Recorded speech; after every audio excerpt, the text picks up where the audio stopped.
et c'est notre dernière émission de ce dimanche. On va en parler de l'emploi des jeunes. On le sait, on en a parlé un petit peu tout au long de ces derniers jours de l'importance de l'apprentissage et de l'emploi des jeunes dans le domaine de la boulangerie-pâtisserie. On sait également qu'il y a 9000 emplois à pourvoir. Alors pourquoi on a toujours 9000 emplois à pourvoir?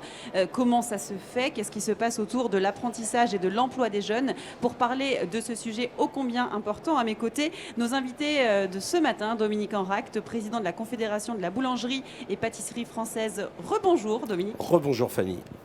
Et également Norbert Takoun, donc président de la Fédération réunionnaise des boulangers-pâtissiers. Rebonjour. Rebonjour. Alors, je vais commencer, je me tourne vers vous, Dominique. La boulangerie, c'est un secteur bien en tension sur le front de l'emploi. À combien estime-t-on le nombre de postes à pourvoir, que ce soit au fournil ou à la vente? 9000 emplois, c'est les jeunes. Tout à fait. Donc, c'est 9000 emplois pleins dans la boulangerie qui ont été répertoriés des données ANPE. Donc, fournil et vente. Voilà, fournil en boulangerie, pâtisserie et vendeuse ou vendeur. Merci. Alors pourquoi le secteur peine-t-il à recruter alors que le chômage des jeunes, notamment les moins de 24 ans, n'en finit pas de grimper? On sait qu'on a besoin de travailler, les jeunes ont besoin de travailler et pourtant on a encore des postes à pourvoir. Comment ça se fait? Tout à fait. Alors on a des postes à pourvoir déjà parce qu'il y a un gros retour sur le fait maison, donc on a besoin de main-d'œuvre. Et aussi parce qu'au niveau des jeunes, dans les apprentis qu'on prend, on forme 24 000 apprentis par an, donc c'est pas mal, mais on en veut encore plus. Il y en a qui s'allongent. Avant, c'était 2 ans de formation CAP. Maintenant, ils font des BP, des BTM, des brevets de maîtrise. Quelquefois, ils vont aussi à l'étranger, se promener un petit peu, se former, ce qui est bien, ce qui fait que ça fait des jeunes qui tardent un petit peu à revenir sur le chantier. Mais il y a aussi des jeunes qui quittent le travail. Pourquoi? Parce que quelquefois à 20 ans, quand ils sortent d'un CAP ou d'un BP, écoutez, ils ont envie de sortir le samedi ou ils pensent qu'il y a des métiers qui sont un peu plus faciles à vivre, alors que quelquefois, 4 ou 5 ans après, ils reviennent ou quelquefois, certains regrettent vraiment d'avoir quitté le métier. Et est-ce que cette pénurie, elle est propre au secteur de la boulangerie-pâtisserie? Vous diriez quoi? Alors non, tout à fait. Effectivement, on a dans tous les... Donc, je crois qu'il y en a 6000 en boucherie, il y en a en fromagerie. D'ailleurs, tous les métiers de proximité. Ce qui est vraiment dommage, parce qu'il y avait cette image qui était un petit peu compliquée de faire des métiers manuels, qui n'avaient pas la cote comme un métier, le stéréotype de l'homme avec la mallette. Mais là, aujourd'hui, il y a vraiment un gros retour et on sait que chez nous, on peut avoir une véritable carrière. Déjà, si on nous confie des jeunes, on vous les rendra avec un CI, c'est un CDI et forcément une carrière. Il faut en parler en fait au lycée, c'est qu'il n'y a pas assez d'informations finalement sur ces filières. Tout à fait. Là, on compte sur on va voir le président de la République demain et on va lui demander vraiment de l'aide sur l'orientation au niveau de l'éducation nationale. C'est vrai qu'il y a quelquefois on peine à envoyer les gens dans les métiers manuels. Là, il faut changer cette idée, savoir qu'aujourd'hui, de faire une prépa maths ou d'aller faire boulanger ou pâtissier, c'est la même chose. On est autant évalué, on a une belle réussite derrière. Donc il y a vraiment un gros travail au niveau de l'éducation nationale à nous flécher les jeunes, à identifier nos métiers. Très bien, merci beaucoup Dominique. Je me tourne vers vous, Norbert Takoun. Alors vous êtes installé depuis 24 ans sur la belle île de la Réunion. Quelle est la situation chez vous sur l'emploi des jeunes? Alors, merci pour la belle île. Il faut savoir qu'à la Réunion, nous avons besoin de 150 professionnels en production et autant en vente.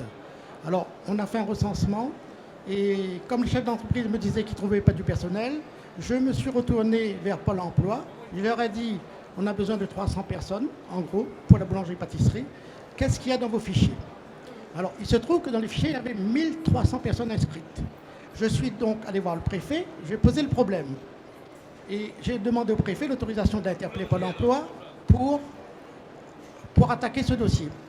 Alors j'ai demandé à la direction de Pôle emploi de faire un nettoyage du dossier, interroger les gens qui veulent rester dans le métier, ceux qui ne veulent pas. De 1300, on est passé à 600. D'accord? Donc on est en train de faire quelque chose d'expérimental. On a recensé 12 entreprises dans un bassin et on les a mis en relation avec Pôle emploi pour essayer de faire les recrutements, notamment des jeunes. Alors il faut savoir une chose, chaque entreprise artisanale est différente par son environnement, par sa clientèle, par ses produits, par son équipement en termes de matériel. Donc il faut adapter la personne recrutée en fonction du travail qui va être demandé. Et là, on a activé Pôle emploi pour avoir les ressources nécessaires pour permettre au chef d'entreprise de former la personne en fonction de ses besoins d'entreprise. Qu'est-ce que vous pensez justement, Dominique, à l'initiative qu'a pris Norbert Takoun pour inverser la tendance finalement et qu'est-ce qu'il faudrait selon vous aussi pour redorer l'image de la boulangerie auprès des jeunes? Je crois que, bien sûr, toutes les actions à La Réunion sont très bien et il est très très impliqué.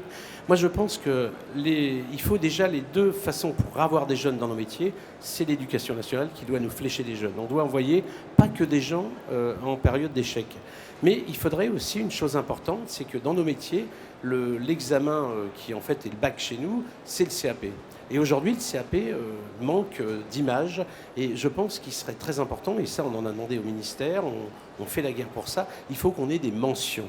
Pourquoi? Parce qu'un jeune qui va passer son CAP doit être reconnu, il doit avoir une reconnaissance. S'il a bien travaillé, il a une mention bien, un peu moins bien à bien, etc. De façon à donner de la valeur à ce CAP. Et là aussi, vous savez, un jeune qui rentre chez lui, qui vient d'avoir son CAP avec mention, les parents vont pleurer et ils vont l'encourager, ils vont lui dire, voilà, c'est un métier qui est fait pour toi et tu vas réussir. J'aimerais qu'on parle... Pardon, allez-y. Oui. Excusez-moi, je voudrais rajouter quelque chose. J'ai demandé également à la direction de Pôle emploi d'avoir 2 référents par bassin géographique. Et j'ai demandé que ces référents viennent passer une journée dans l'entreprise pour bien connaître la problématique de l'entreprise artisanale. D'accord, merci pour ces précisions. C'est vrai que c'est important, vous avez raison Je le crois, oui. de le préciser, bien sûr. Oui. J'aimerais qu'on parle aussi de la pénurie du métier, parce qu'on l'a dit en début, c'est un métier un peu pénible. Les conditions, elles ont changé, pourtant elles ont évolué. C'est plus quelque chose de barrière, finalement, non? Bien sûr. Mis à part se lever tôt, je suis d'accord. Bah, tout à fait, ça a changé. C'est plus la maison des autres de Bernard Clavel, où effectivement on travaille quand même, on a le code du travail qui intervient, les gens ont leurs heures, leurs jours, on a une mutuelle qui aujourd'hui est la même que les grandes sociétés d'aviation qu'on rêvait dans le temps. On a quand même du matériel pour la pénibilité, on travaille dessus, les conditions sont quand même se sont améliorées. D'ailleurs, on voit le métier s'est beaucoup féminisé. Aujourd'hui, en pâtisserie, on a plus de filles que de garçons dans les écoles. En boulangerie, on en a plus de 30%. Donc la boulangerie, qui est quand même un métier dur, on a vu que quelquefois, pour avoir une grande plaque, on la coupe en deux, c'était plus facile à porter. Donc on a aménagé le métier tout en gardant les traditions et la qualité. Donc effectivement, c'est un métier auquel il faut qu'on redore le blason. C'est-à-dire, on sait que les consommateurs aiment les boulangers, et dans le temps, ils ne voulaient pas, par contre, mettre leurs enfants à 90%. Aujourd'hui, on voit qu'on a quand même des jeunes qui décident de faire ça avant ou après bac. On a des parents qui commencent à les pousser et on a aussi des reconversions. Et en plus, vous parlez de reconversion, on peut parler aussi d'entrepreneuriat, puisque c'est un des secteurs qui favorise le plus. On l'a vu avec des jeunes qui étaient assis ici à votre place, qui nous parlaient du numérique, du digital, de plein de choses qui se sont mis en place pour améliorer et transformer le métier. Pourquoi le message n'y passe pas avec tout ça, selon vous, Norbert? Je crois qu'à la base, on ne communique pas suffisamment sur ce que l'on fait. D'accord? Moi, je crois que pour motiver un jeune, il faut l'emmener dans l'entreprise, montrer l'équipement, d'accord, comment on est organisé, et puis leur dire, franchement, aujourd'hui, on a un cadre de travail, c'est la convention collective. On a une commission paritaire nationale qui travaille bien, donc faisons confiance à cette commission paritaire. Et en fonction du travail, le chef d'entreprise peut voir s'il peut améliorer, comme on disait à l'armée, l'ordinaire. D'accord. Et je crois que, bon, il y a bien sûr le côté social pour dire que c'est un métier qui peut être agréable. Vous savez, quand je vois les jeunes, moi, qui ont passé une journée, les parents nous disent le soir, et on est obligé de les écouter pendant 1 heure, tellement ils sont ravis. Je crois qu'aujourd'hui, il faut vraiment travailler sur la carrière, un plan de carrière. C'est-à-dire, il faut montrer aux jeunes qu'il y a des jeunes qui ont réussi. Des meilleurs ouvriers de France, c'est des stars en France ou à l'étranger. Des gens, on a vu des jeunes là qui sont installés, qui ont 2-3 affaires. Ce sont des chefs d'entreprise qui ont 40-50 personnes, c'est-à-dire pratiquement comme des usines dans le temps, qui sont respectés là où ils sont. Donc il y a vraiment, aujourd'hui, ils peuvent être aussi professeurs. On voit des professeurs aussi meilleurs ouvriers de France dans les CFA qui ont des jeunes qui vont transmettre le métier et aussi qui vont quelquefois travailler dans des entreprises qui sont technico-commerciaux, qui sont respectés et qui vont avoir aussi leur week-end s'ils ont des femmes qui ne travaillent pas le week-end. Donc il y en a vraiment pour tout le monde. Moi, j'invite vraiment les jeunes à venir. Venez faire carrière dans notre métier. Il y a de la place et je vous garantis que si vous êtes sérieux, vous allez réussir. Je voudrais rajouter quelque chose de personnel, sans prétention de ma part. C'était pas mon métier à l'origine. J'étais prof de maths. Ah, vous étiez prof de maths et vous avez fait une reconversion. Alors, au bout de combien de temps de métier d'ailleurs? En fait, j'ai exercé simplement 3 ans et j'ai eu l'opportunité de racheter une boulangerie. Comme je viens d'une famille d'entrepreneurs, commerçants, transporteurs, j'avais quand même cette fibre d'entreprise. Oui, d'accord. Très bien. Donc, on voit effectivement que la reconversion fonctionne et vous êtes plus heureux maintenant, non? Je suis épanoui, comme je disais ce matin. Je suis épanouie. Mais c'est ça qui est beau, c'est de savoir qu'on est épanoui et qu'on fait un métier de passion. On a un paradoxe en plus dans ce métier avec les jeunes, parce que finalement, vous les jeunes, vous ne semblez pas bouder le métier de boulanger, puisqu'on forme 24 000 jeunes en apprentissage, c'est les chiffres de 2020. Alors finalement, où vont tous ces jeunes qui ont été formés, qui ont leur CFA? On sait où ils vont? Alors c'est aujourd'hui des études qu'on commence à faire. On essaie de suivre les jeunes quand ils sortent des CFA pour les flécher, mais vous savez, quelquefois, ils ont le CAP, hop, ils vont travailler ou BP, et on a un peu du mal à les suivre.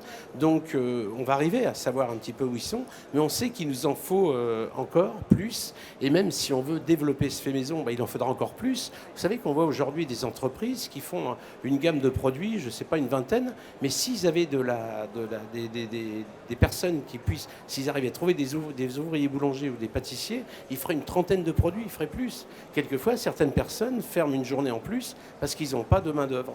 Donc il faut vraiment qu'on prenne ce métier, la formation et l'intérêt des jeunes, et ça vraiment, c'est la carrière. Oui. On a besoin des jeunes pour animer nos entreprises. On a besoin des jeunes pour reprendre notre succession, parce que nous ne sommes pas éternels et le temps passe très vite. Et on a besoin des jeunes aussi pour couvrir l'environnement de notre région. Je parle de ma région, l'île Maurice. D'ailleurs, l'ambassadeur de Tanzanie, France en Tanzanie nous a appelé il y a 3 ans. Il cherchait des boulangers réunionnais pour venir travailler en Tanzanie. Finalement, vous voyez que vous pouvez trouver du travail partout. C'est ça l'avantage aussi de ce genre de métier, c'est qu'on peut travailler en France, à l'international, vraiment partout. Tout à fait. Vous savez, ça fait l'objet d'un film et même ce qu'on a fait au niveau du métier de vendeur-vendeuse, quand on a vraiment accéléré parce qu'on avait du mal à trouver le slogan, c'était de trouver partout chez vous. On a 33 000 boulangeries en France, c'est presque une par commune. Et bien, vous pouvez toujours trouver du travail près de chez vous. Alors le gouvernement a lancé, on en parlait un petit peu ce matin, son plan Un jeune, une solution. Dans ce cadre, vous avez signé, vous, une charte de partenariat avec le ministère de l'économie et des finances. Avec quel objectif ? Écoutez, l'objectif, bien sûr, c'est de ramener les jeunes, de faire de la formation. Donc, par rapport à ce qu'ils ont mis en place, il y avait des choses importantes. On en a parlé, des primes pour les apprentis, qu'ils ont renouvelées et qui a vraiment fait du bien, puisque ça motive. Mais il y a tout un tas de choses. C'est-à-dire qu'on a des projets sur l'inclusion par le sport, c'est-à-dire des gens qui sont un peu déscolarisés, qu'on va aller chercher avec le sport via des coachs et les ramener en entreprise.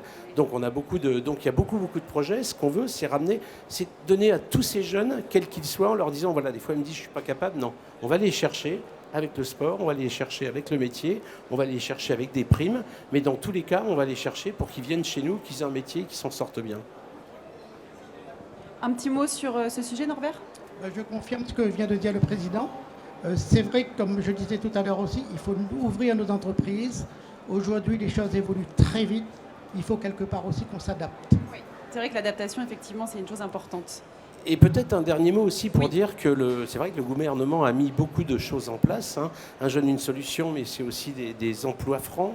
Il y a beaucoup de choses qui sont mises en place et quelquefois, les artisans ne sont pas au courant de tout ce qui est mis en place. C'est vrai. Et je les engage à aller vers leur fédération professionnelle, leur chambre consulaire pour s'informer de toutes ces aides, parce que c'est quand même dommage qu'il y ait des aides et qu'on n'en profite pas. Et on parle beaucoup là des jeunes et de l'emploi, mais on a énormément aussi de reconversion professionnelle. On en parlait avec Norbert et le gouvernement semble aller un peu vers ça.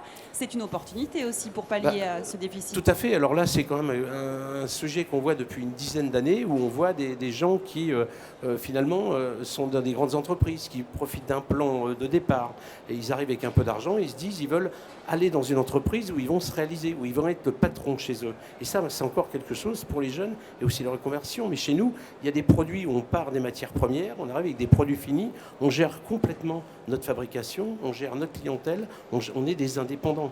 Et ça, c'est quand même énorme. Et c'est vrai qu'on voit aujourd'hui, j'ai fait moi un cours d'une classe entière où il y avait des architectes, avocats, des comptables, des gens qui avaient décidé d'un seul coup, avec un vieux souvenir de pain, décidé de devenir boulanger. Et là, ça fait une mixité de personnes et c'est très intéressant. Peut-être qu'avec la crise, justement, on va voir de plus en plus de personnes, puisqu'on le dit, beaucoup de personnes se demandent ce qu'ils vont faire et qui ont envie de changer de vie. Ça va peut-être être une opportunité aussi pour les boulangers-pâtissiers. Tout à fait. Au niveau de cet exode urbain qui a été inversé, les gens partent des grandes villes pour retrouver des places dans les villages. Et effectivement, il y a beaucoup de petits commerces de proximité qui sont à reprendre parce que les gens évitent de prendre la voiture pour des grandes surfaces et d'aller faire travailler tous ces commerces de proximité. On retrouve nos valeurs d'antan. Tout à fait. Un mot pour conclure, Norbert ? Alors, ce sujet? il faut savoir, la boulangerie, comme tout métier, c'est un métier noble, je le disais ce matin. Oui. Aujourd'hui, je vais voir à La Réunion des bacs plus 4, des bacs plus 15 qui se convertissent à cette profession, aussi bien hommes que femmes. Merci beaucoup. Merci à tous les Merci deux. Fanny. Merci. Et merci à vous de nous avoir suivis. C'était donc notre dernière émission de la journée. Vous pouvez retrouver l'ensemble des émissions, je le rappelle, sur la chaîne YouTube et sur la page Facebook de la Confédération nationale de la boulangerie et de la pâtisserie française, toujours sur TV Boulangerie. Demain, ce sera le dernier jour du salon du Syrah en direct de Lyon. On aura encore 2 émissions et on débutera cette matinée avec le rédacteur en chef du magazine Les Nouvelles de la boulangerie. Je vous dis donc à demain.